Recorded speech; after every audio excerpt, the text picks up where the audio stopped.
Welcome back to the channel where we strip away the velvet curtains of deception and look directly into the eyes of the beast. You are here because you have seen it, that unsettling, lingering gaze that feels like a cold hand on your skin. You've noticed how a man who once carried himself with the grace of a predator now carries the stench of a starving scavenger. Today, we are exposing the desperation stare. We are answering the big, haunting question. Why is it that as the somatic narcissist ages, the very charm he used to hunt now causes women to recoil in instinctive horror? He thinks he is still the prize, but the mirror of the world is finally reflecting the truth he spent a lifetime trying to outrun. Picture a cinematic scene in a crowded room, the air thick with the hum of conversation and the clinking of glasses. In the corner stands a man who looks, at first glance, like a polished relic of a bygone era. But look closer at his eyes. They aren't looking at you, they are looking through you, searching for a spark of validation to jumpstart a heart that stopped beating decades ago. This is the moment the desperation stare is born. It is the look of a man who realizes his primary currency, his youth and sexual magnetism, has hit zero value. He is a billionaire whose bank accounts have been frozen, and he is frantically trying to convince the world he is still the richest man in the room. For decades, this man moved through the world like a shark in open water. His gaze was a weapon, a calculated mix of intensity and mystery that drew women into his orbit like moths to a flame. He used that stare to love bomb you, to make you feel like the only person in the universe. But that was a younger man's game. As the wrinkles set in and the pretty privilege evaporates, the mask of the charming seducer begins to melt. What is left underneath is not wisdom or maturity, but a raw, naked hunger. It is a predatory gaze that has lost its camouflage, leaving only the unsettling vibration of a man who is psychologically starving to death. Have you ever felt that instinctive recoil? It is your biological radar picking up a frequency that is fundamentally off. When a healthy man looks at a woman, there is a flow of mutual energy, a human connection. When the aging narcissist stares, there is only extraction. He is not interested in who you are, he is interested in whether you can still mirror his false self. Women sense this vacuum. They feel the weight of his neediness masquerading as confidence, and it triggers a fight-or-flight response. The very tool he used to secure his supply has now become the warning siren that tells every woman in the room to run in the opposite direction. The big haunting question is, what is he actually thinking in those moments of the stare? He is secretly terrified. He is looking for proof that he still has it. Every time a woman looks away, or worse, looks through him with indifference, a piece of his false self withers away. He is trapped in a loop of somatic panic. He believes that if he can just lock eyes with the right person, he can steal enough of their life force to feel young again. But the eyes are the windows to the soul, and when people look back at him, they don't see a soul, they see a hollowed-out cavern where a human being used to be. This video is a mix of psychological warfare breakdown and cinematic revelation. We are going to deconstruct the extinction burst of the aging narcissist's ego. We are going to show you why his new life is actually a frantic, manic attempt to outrun the shame of his irrelevance. He is currently in a state of social bankruptcy, but he is still trying to write checks with his ego. The tragedy of the narcissist is that he is forever seeking a reflection he can no longer find. By the time this script is over, you will no longer feel intimidated by his gaze. You will realize it is the final whimper of a dying illusion. Stay with me, because this isn't just about his decay, it's about your liberation. For too long, you have been haunted by the intensity of his focus. You thought it was passion, but it was just the focus of a consumer eyeing a product. Now that he is aging, the product he is looking for is no longer sex or even admiration. It is existence itself. He is staring because he is losing his grip on his own reality. He is a ghost trying to materialize in your world, and your recoil is the final verdict that his time as a predator is over. The secret knowledge we are exposing today is your shield against ever being fooled by the mirage again. Have you ever wondered why they become so much more creepy as they get older? It's because the charm-to-hunger ratio has shifted. In youth, the charm was 90% and the hunger was 10%. Now, the hunger is 100%, and the charm is a rusted tool that doesn't fit the lock. He does this He stares with a fixated, predatory intensity, because he doesn't know any other way to be. He is a one-trick pony in a world that has seen the trick 1,000 times. The recoil you feel is the world's collective no, to a man who never learned how to offer anything of substance beyond the surface. We are moving into the heart of the black hole psychology. A narcissist is an entity that exists only through the recognition of others. When they erase their history with you and try to find fresh supply, they are essentially committing ego amputation. They think they are moving on, but they are just carrying their internal abyss into new rooms. The desperation stare is the visible manifestation of that abyss. It is the look of a man who realizes the light is fading and he is about to be left alone in the dark with the one person he hates most, himself. Brace yourself for Chapter 2, where we will break down the hidden motives behind this unsettling behavior.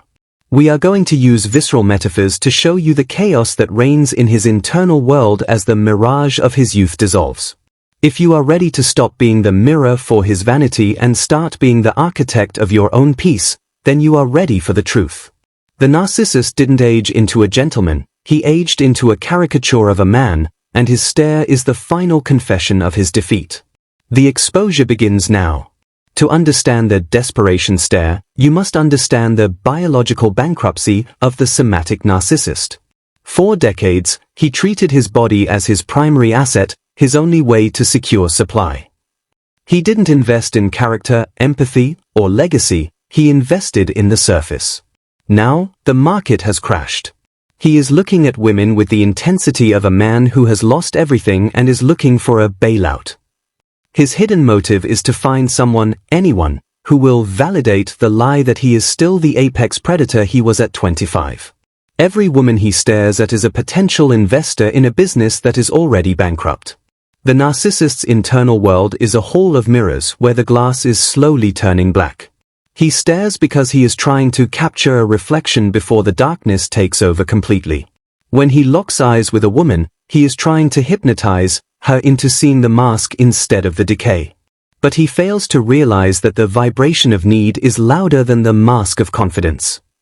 He feels a primal, internal chaos, a screeching noise in his head that tells him he is becoming invisible. The stare is his frantic hand reaching out from the drowning water, trying to pull someone else down into the abyss with him. Use this visceral metaphor. The aging narcissist is a crumbling statue that is desperately trying to convince passers-by that he is still made of solid marble. He stares because he needs your gaze to hold him together. Without an audience, he literally feels like he is disintegrating. This is annihilation anxiety. He is looking for a caretaker for his ego, but he is packaging it as romance. Women recoil because they sense the weight of his expectation. They feel the vacuum of a man who wants to consume their energy just to maintain the illusion of his own solidity. His hidden fear is the great irrelevance. For a man who lived as the main character, being a background extra is a fate worse than death. He does this, he stares with a terrifying focus, because he is trying to force himself into your narrative. He wants to be a problem or a passion, but he cannot handle being nothing. The recoil he triggers is his worst nightmare come true. It is the confirmation that he is no longer attractive, he is disturbing. His sexual power has curdled into social poison, and he is the last person to realize the transformation is complete. Let's talk about the supply chain of the aging narcissist.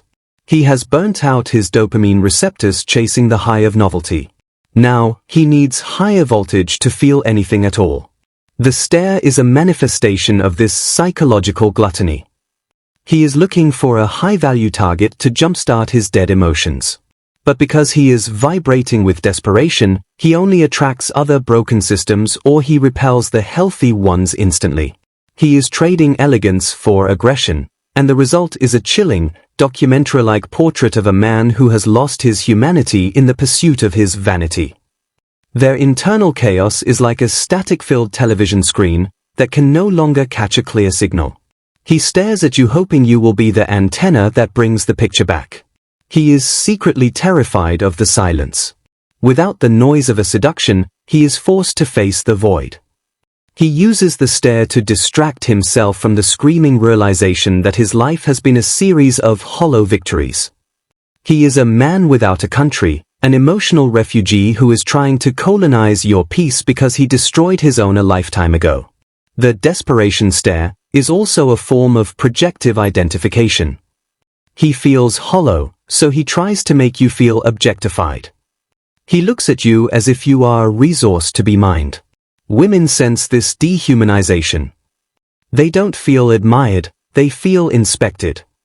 It is the gaze of a man looking at a car he wants to buy, not a woman he wants to love. This clinical, predatory focus is what causes the instant recoil. It is a violation of the sacred space between two human beings, replaced by the cold calculation of a parasite looking for a host. He is secretly comparing every woman he sees to the ghosts of his past. He is looking for the new version of the woman who used to worship him. He stares because he is searching for a miracle, a woman who is beautiful enough to boost his ego, but blind enough not to see the monster. This impossible search drives his intensity. He is manic in his pursuit because he knows the clock is ticking. Every gray hair, every loss of stamina, every rejection is a death knell to his somatic identity, and the stare is his final, desperate attempt to stop time. His internal world is a cemetery of discarded selves. He has no coherent story left, only a series of stolen personas. He stares because he is trying to borrow your identity. He mirrors you to see if he can fit into your life. But as he ages, the mirroring becomes cringe-worthy. It feels like an old man trying to wear a teenager's clothes. The desperation is in the inefficiency of his lies. He can no longer perform the mask with the same fluidity, so the machinery of his manipulation is visible. We are watching a psychological shipwreck in slow motion. As we move into Chapter 3, the power is going to shift. We are going to see what happens when the narcissist's final weapon, the stare, fails to produce the submission he expected. We are going to detail the exact moment he realizes his charm has turned into repulsion, and how he reacts when he can no longer control the room. The plot twist is coming. He didn't just lose his looks, he lost the invisibility of his evil.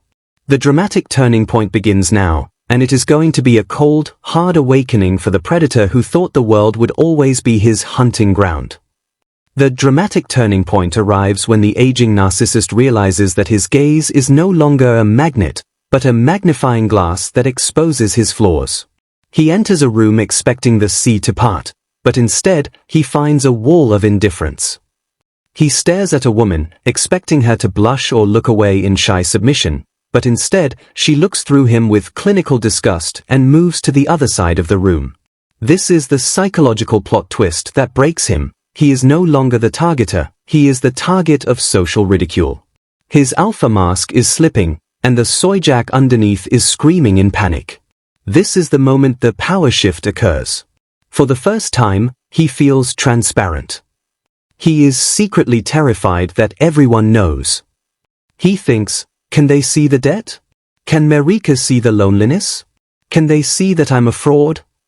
He reacts to this loss of control with reactive grandiosity. He doubles down on the desperation stare, making it even more intense and aggressive, which only accelerates the recoil. He is a drowning man who is trying to save himself by pushing his rescuers underwater. He is self-sabotaging his own seduction, because his ego won't allow him to be humble. Watch how he reacts when the recoil becomes explicit.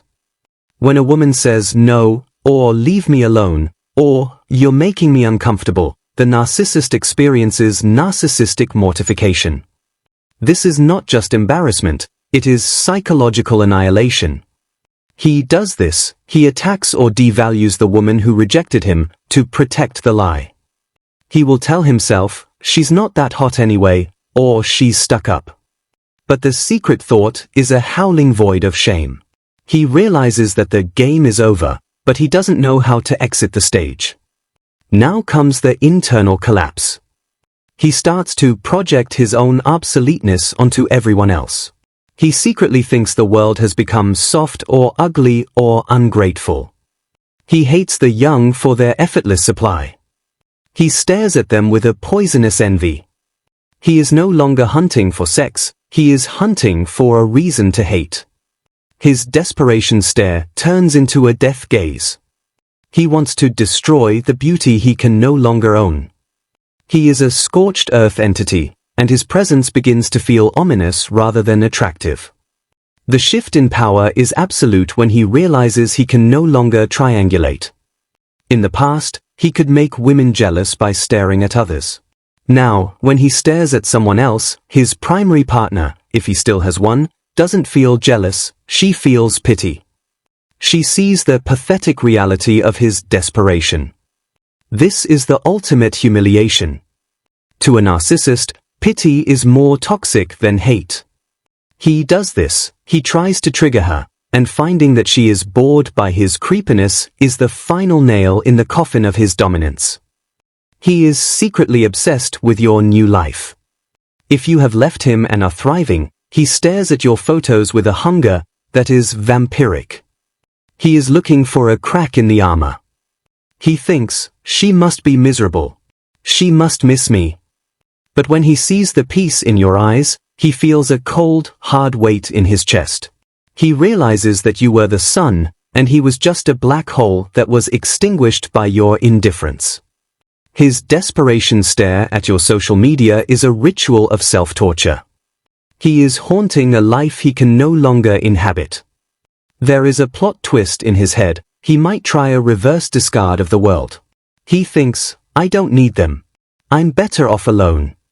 He retreats into a haughty isolation, but it is a fortress of shame. He stares at the wall, reliving his glory days, trying to convince the ghosts of his past that he is still the king.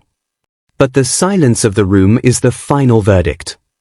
He is a god of an empty kingdom, and his desperation stare is now directed inward, at the void he spent a lifetime trying to fill with other people's souls.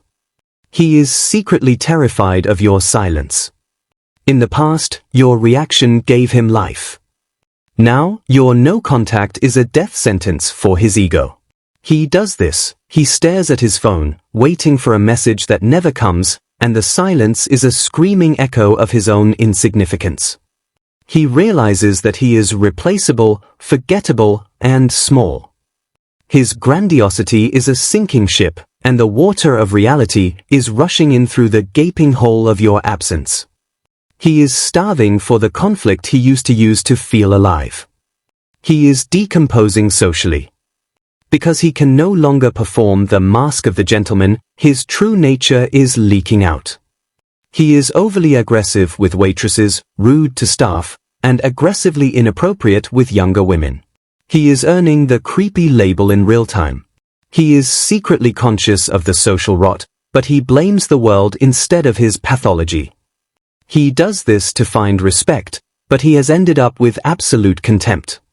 He is a man without a mask in a room full of mirrors. As we move into Chapter 4, the collapse is going to intensify. We are going to see the tragic end of the somatic narcissist who did this, who traded integrity for lust, and now finds himself bankrupt in every area of his life.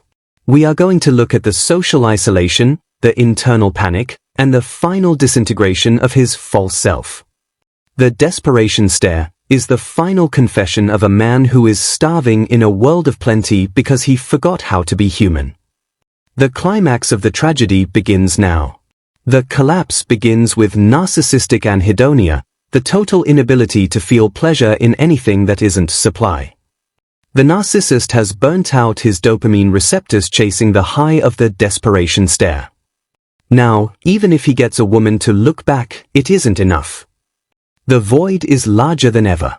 He does this, he seeks validation through aggression, only to find that validation without connection is nutritional zero. He is starving in a room full of mirroring, but the mirror is broken. He feels nothing but a cold, gnawing boredom that is psychologically lethal. Now comes the social disintegration. The narcissist's smear campaign against his exes has backfired. Because he is so manic and unhinged in his desperation, the community has seen the shadow. His flying monkeys are deserting the sinking ship. People are talking about how off he seems. He is losing his status in real time. He does this, he stares with predatory entitlement, and the world responds with absolute exclusion. He is isolated on an island of shame, and he is realizing that he has no friends, only victims who have escaped. The internal panic turns into paranoia. He becomes convinced that everyone is laughing at him, that women are conspiring to humiliate him, and that his obsoleteness is a plot by the universe. This is projective paranoia. He is projecting his own self-hatred onto the world. He starts to hide. He becomes reclusive or overly defensive, picking fights with anyone who dares to witness his decline. He is suffocating in a mental prison of his own deceit. He does this to find power, but he has ended up with absolute impotence. His physical reality starts to reflect his internal rot.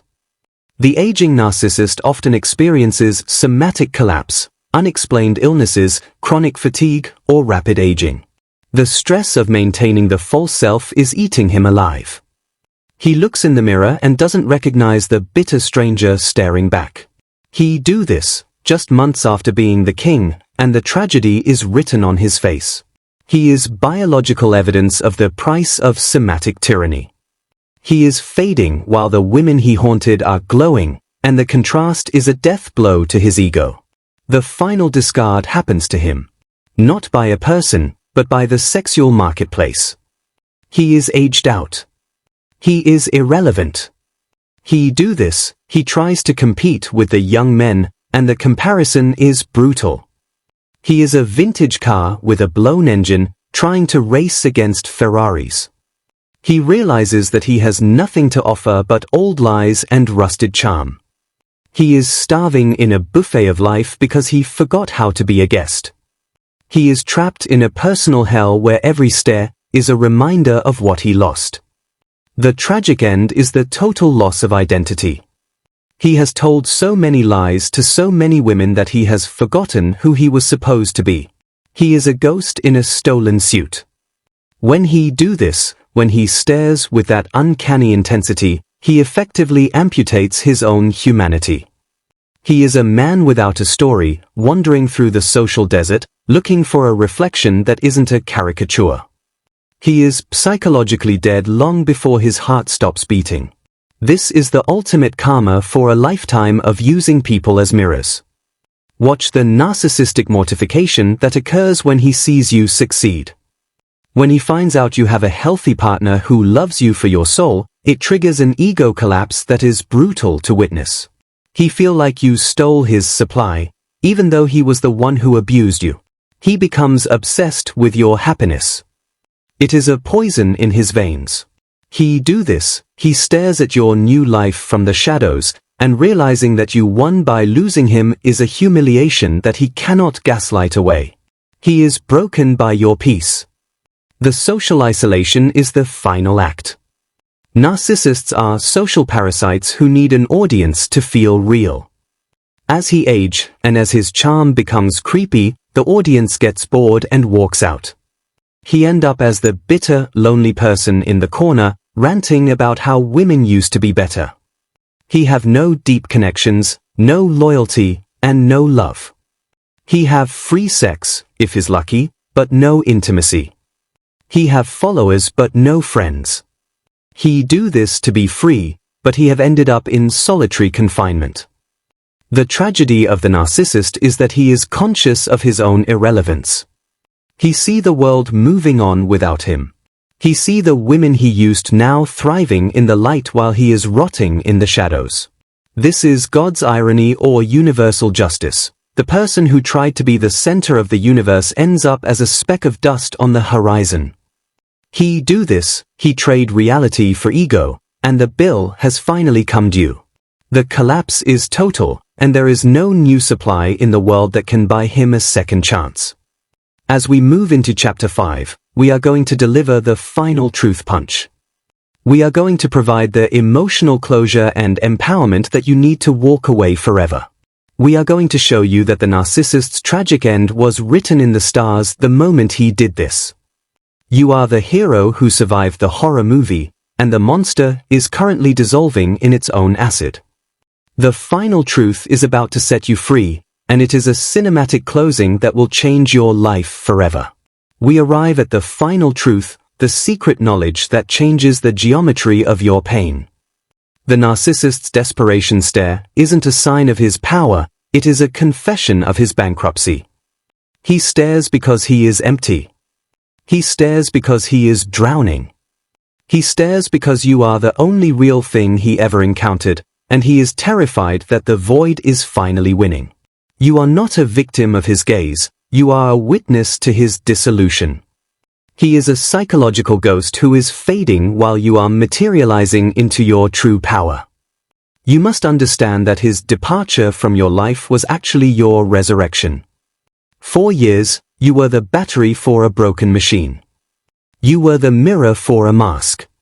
When he did this, when he stared at you with that uncanny intensity, he was actually exorcising your innocence to make room for your wisdom. It felt like abuse, but it was actually a fire that purified your soul. The narcissist saved you from a life of mediocrity. He took the darkness with him, leaving you with the keys to the garden. Empowerment begins with radical acceptance of his hollowness. You were trying to love a simulated person. You were trying to build a home with a hologram. When he did this, when he stared at you like an object, it's because he has no soul to bond with yours. This is the brutal truth that sets you free. You didn't lose a partner, you escaped a simulation. You are real, he is fake, and reality always outlasts the illusion. The recoil you feel is your soul recognizing its freedom from the parasite. The narcissist's tragic end is stagnation. While you are growing, evolving, and deepening, he is stuck in a perpetual loop of the first date. He is doomed to perform the same charm, tell the same lies, and discard the same victims until he dies. He is trapped in a museum of his own failures. Your success is the final proof of his irrelevance. Every smile you share with a real person, every moment of peace in your new life, is a dagger in the heart of his grandiosity. Why do they end tragically? Because they have no internal compass. They are sailing without a map, and the wind of novelty has died. They are drifting into the gray zone of obsolescence. As they age, and as their charm becomes creepy, they realize that they have nothing to offer the world but shadows. They are starving for the light they once stole from you. But the light is gone, and you have soundproofed your garden. They are screaming into a vacuum, and the silence is their final verdict. You are standing at the edge of the forest, and for the first time, you don't feel the shadow of the wolf. You realize that the wolf was always a coward who only hunted because you offered your neck. You have reclaimed your power. You have integrated your shadow. You are now armored with secret knowledge. The narcissist is a ghost haunting a house that you no longer live in. You are whole. You are free. You are the architect of your own joy. Closure is the decision that they are irrelevant. You don't need an apology from a machine. You don't need remorse from a parasite. Their tragic end is the justice. The fact that they have to be themselves for the rest of their lives is the ultimate punishment. Imagine being trapped inside a narcissist's mind forever. No love, no peace, no truth. That is a sentence harsher than anything a judge could deliver. You have been pardoned from that prison. Walk away and don't look back at the ruin. You are the winner because you can still feel. The narcissist did this to win, but in doing so, they lost the only thing that makes life worth living, genuine connection. They are hollow men and hollow women, whispering in the wind. You are solid. You are deep. You are connected to the universe. Your vulnerability is your strength, and your empathy is your superpower. You have transcended the game, while they are locked in the arena fighting ghosts. The war is over. The light has returned. To the survivors watching this, empowerment is not about revenge, it's about resurrection. It's about finding the self that they tried to bury. They did this to kill you, but they accidentally birthed a warrior. You are untouchable now. You have the sight. You can see the red flags from a mile away. You are the guardian of your own garden. The narcissist is fading into the background noise of your history, while you are the protagonist of your infinite future. The tragedy is theirs, the triumph is yours. A narcissist doesn't stare because he's powerful, he stares because he is a starving entity terrified of being invisible. As he ages, his gaze becomes his confession, and your recoil becomes your freedom. You are the truth. You are the light. And you are finally home with yourself. Go live the life they tried to steal. You earned it with your pain, but you will keep it with your wisdom. The silence of the narcissist is the music of your freedom.